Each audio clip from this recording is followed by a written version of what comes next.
sources.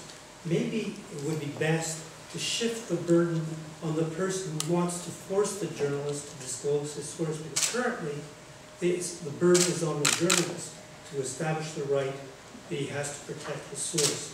Maybe it should be the other way around. Yeah, I agree that Quebec can do a number of things, and if you want a comprehensive protection and a harmonious and coherent approach to the issues, we need to have coordinated action, essentially. Even in the criminal justice process,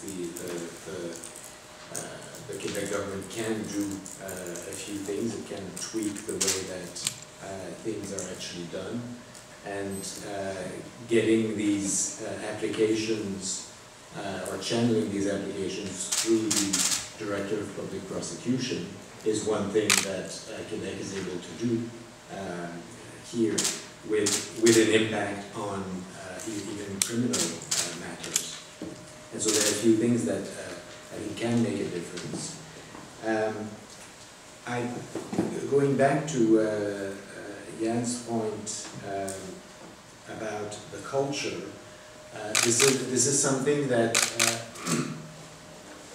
I think is really important to bear in mind. Of the law, we tend to run to the law and we want legislative action on this and that. We want legislative changes and so on. The problem is that law in the face of culture cannot do very much. There's only so much that it can do. One has to change the culture at the same time as one changes the law. And it seems that there's a problem in the recognition within the police forces of an ethical duty to take this seriously. It is a matter of ethics for them. They have a responsibility to take this very seriously and make the balancing work in practice.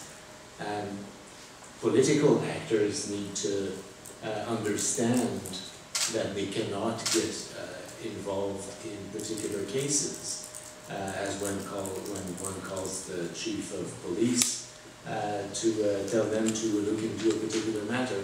That is not acceptable. One being the Nicodet. Yes.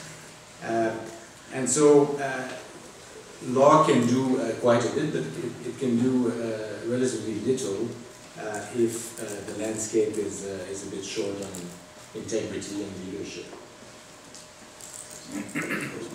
What's good is that even though some people in the police force do not maybe agree on the standards they have to follow, some others do agree with reporters, and I hope most citizens understand they have to follow. And one of the things that was reassuring to us is that even after the leaks, we had feedback from the police forces, people telling us we're ashamed. We don't agree with our colleagues doing that. So that's reassuring in a democracy to know that even in the force we have people who believe that it's a good and essential thing to have access to sources for journalists. Carolyn, do you have a sense? Did you want to respond to that, or? Well, I just wanted to say how worried we are about this, and that's been emerging this week, is the connection between the political world and the police. Because, you know, such a scandal as this kind of surveillance on journalists, you would think heads would be rolling at the top of the police, you know, at the SPVM or at the SP, and the chief of police here, Philippe Richet, he either approved these mandates or he didn't, which means he has no idea, no control over his policemen who are approving these kinds of mandates, which shouldn't be approved, or actually going to get these kinds of mandates. So there's a real problem, and our mayor is not doing anything about it, and that raises a lot of questions too, as you know, how close, because they select the chief of police, and then It's a very delicate balance. You're not supposed to be involved directly in their affairs, but they are, you know, the police has to report back to